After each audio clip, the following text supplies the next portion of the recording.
पेशा कानून इन दिनों झारखंड के तमाम आदिवासी के जुबान पे है और सबका कहना है कि पेशा कानून जो है वो लागू होना चाहिए। आप साफ तौर पे एक देख सकते हैं कि किस प्रकार से मांग किया जा रहा है, अपने शरीर पे लिखवा के रखे हैं कि पेशा कानून लागू करो। और इस हाथ में भी देखिए स्थानीय नीति लागू करो, यानी कि स्थानीय नीति और पेशा कानून को लेकर के एक गजब का देख सकते हैं कि तस्वीर सामने निकल के आ रहा है। हमारे साथ बात करने के लिए बाहा लिंडा हैं, जो कि अपने शरीर पे जो है कलाकृति करवा करके कहीं ना कहीं डिमांड कर रहे हैं।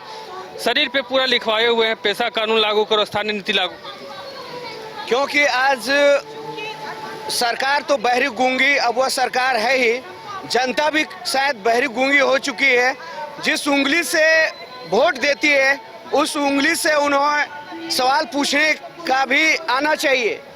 इसीलिए मैं जनता को भी जगाना चाह रहा हूं कि आज हमारे कार्तिक बाबा का संग्राम हो, चाहे वीर बिरसा मुंडा का उलगुलान हो, चाहे सिद्धू कानू का विद्रोह हो, आज तीनों जब तक हम मिलके इस झारखंड बउआ सरकार को हम लोग नहीं डराएंगे तब तक ये नहीं होने वाला है।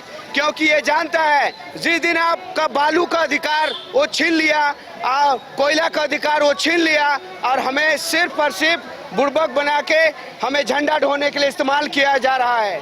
तो इस चीज़ को आज जिस प्रकार हमने वोट उन्हें 56 विधायक दिए, 28 आदिवासी विधायक आरक्षित सीट से गए, तो आपके हक अधिकार की बातें विधानसभा में नहीं करती है। वो सिर्फ 100 के आने का काम करती है, सिर्फ और सिर्फ अपने परिवार को बढ़ाने का काम करती है, अपने बच्चों को Oxford school, university, Oxford, London में पढ़ाने का काम करती है। और हमारे बच्चों को रोज कांवड़ यात्रा, मेला यात्रा, जतरा यात्रा भेज के सिर्फ और सिर्फ हमें गुमराह करती है और अपने बच्चों को संविधान पकड़ा देती है और जज साहब बनाती है।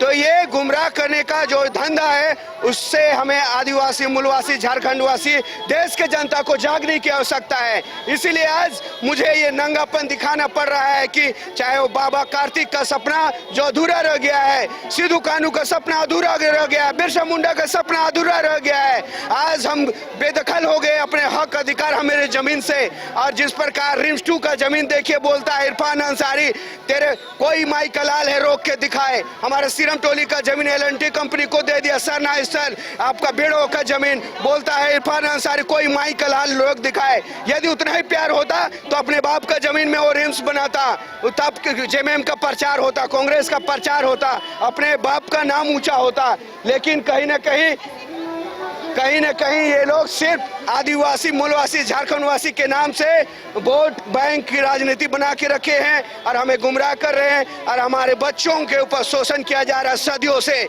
जिस प्रकार जयपाल सिंह मुंडा ने कहा था 5000 साल से इन्होंने हमें शोषण करते रहा है, हमें अत्याचार करता रहा है, हमें घृणित दृष्टि से देखा जा रहा है और यही चमचागिरी हेमंत सोरेन भी कर रहे हैं। जब से इनके चमचागिरी को हम नहीं तोड़ेंगे, भ्रम को नहीं तोड़ेंगे, चाहे वो जनता का भ्रम हो चाहे नेता का भ्रम हो, तब तक हमारा हक अधिकार पेशा नियम लागू नहीं हो सकता है।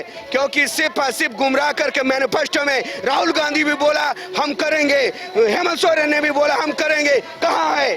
5 साल हो गया आपका सरकार चलाया हुआ, फिर 1 साल होने जा रहा है, कब होगा? ये सवाल पूछती है जनता। आज गुमला से 4 दिवसीय भूखे प्यासे नंगे पैर में छाले हो गए लेकिन चलना नहीं छोड़ा। कल पूरा झारखंड उठ के आएगा, आपको चेताने का काम करेगा। आज गुमला का जनता आया है, कल पूरा झारखंड का जनता उलगुलान और संग्राम और विद्रोह दोनों एक साथ देखने को मिलेगा बउआ सरकार को। जोहार, जय झारखंड। तो आपने सुना कि ये बाहा लिंडा है जो कि आपको हर एक आंदोलन, यानी कि आदिवासी समाज का कोई भी आंदोलन होता है उसमें बढ़ चढ़ के हिस्सा लेते हैं और एक अलग ही तरीके से विरोध जताते हैं। तो आप साफ तौर से तस्वीरों के माध्यम से देख सकते हैं कि आज ये लोग जो है लगातार सड़क पर उतरे हुए हैं और पैदल मार्च निकाल रहे हुए हैं, यानी कि ITI से लेकर के राजभवन तक ये पैदल मार्च करके जा रहे हैं और अपनी मांग जो है कहीं ना कहीं बुलंद कर रहे हैं। फिलहाल इस खबर इतना ही। मुझे और हमारे सहयोगी नूतन को दी इजाजत। नमस्कार।